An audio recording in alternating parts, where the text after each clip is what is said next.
So George Cacipo, the senior vice president over at PlayStation Network, or former vice president over there, is now under police investigation for the People vs. Preds video that was put out about him. And you know what? Good. Let's get into it. Skip it up and that up. All right, everybody, because it's a big day, I'm going to do a quick plug on my secondary YouTube channel, RTU Streams. I will be streaming some Halo Infinite today. I'll be streaming the Video Game Awards. I'll be streaming, just streaming and streaming and streaming. I'm going to start pretty much, not exactly, but pretty much after I'm done filming this video. Link to RTU Streams below in the description. I'm going to have a lot of fun there. Things get interesting. Make sure you sub to RTU Streams. So again, I got to give a shout out to Tipster. He is like the major news fairy that, like, he puts news under my pillow while I'm sleeping, and I wake up and there's this major news story under my pillow from Tipster. Make sure you sub to his channel. He's the news fairy. That's what I'm going to... Tipster the News Fairy. Anyway, seriously though, awesome channel. I love Tipster. He comes in through my live streams. Really entertaining guy. Link below in the description. You won't be disappointed. So we remember the People vs. Preds video with our buddy who was the senior vice president over at PlayStation Network, George Cacipo. They just put it up on December 3rd.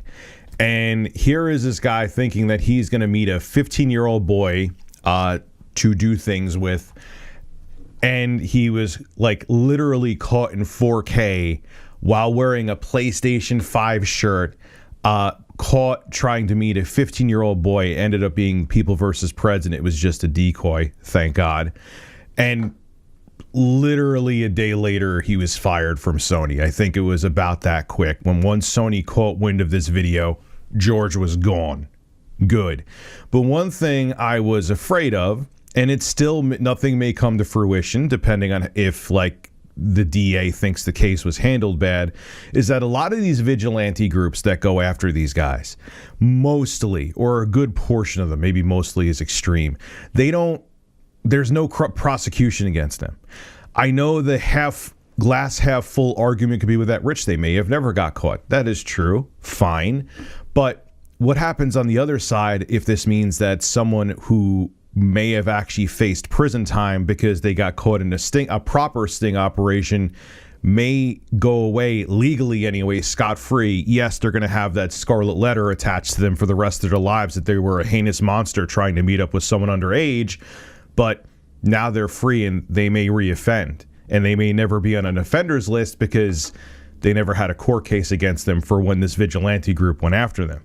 Well, anyway, nonetheless, I just want to show you real quick the clip from People vs. Preds. This is the heavily edited version. The link, the CNET.com article I have below in the description, has the full version.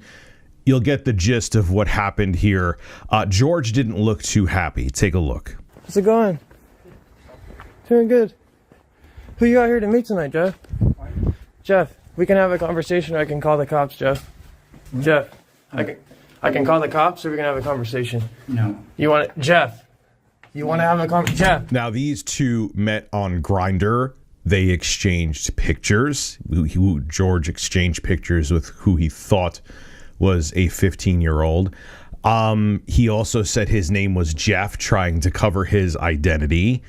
And it was all screen capped. It was all jotted down. So George is in a world of trouble, so long as the way the People vs. Preds handled this doesn't ruin the case. Now, the San Diego police said this Thursday that the Internet Crimes Against Children Task Force over there is investigating the incident, and they confirmed that they sent the information over to the San Diego District Attorney's Office. But the DA, I guess, when CNET contacted them, said they've yet to receive the information from law enforcement, so whatever's happening there, but something is happening at least. Now, keep in mind, we just found out that NVIDIA senior account manager Todd Weissman, I just did a video on this as well, was trying to meet someone who was 15 years old. So,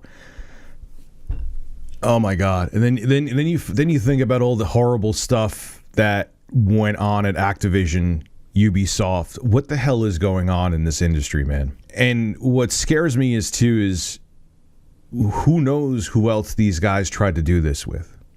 as a guy, I have 3 kids, 3 young kids, and it horrifies me how much of this is out there.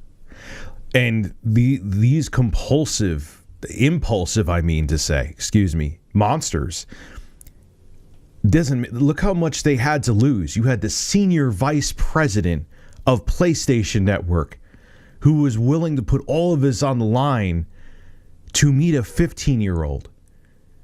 These people can't control themselves, and they're out there everywhere.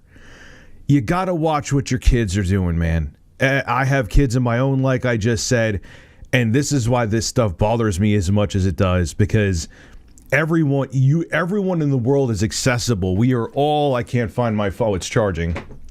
We are all a smartphone away from the entire world. And, and kids are tablets. I'm not going to let my kids have phones till way later, but you just don't know.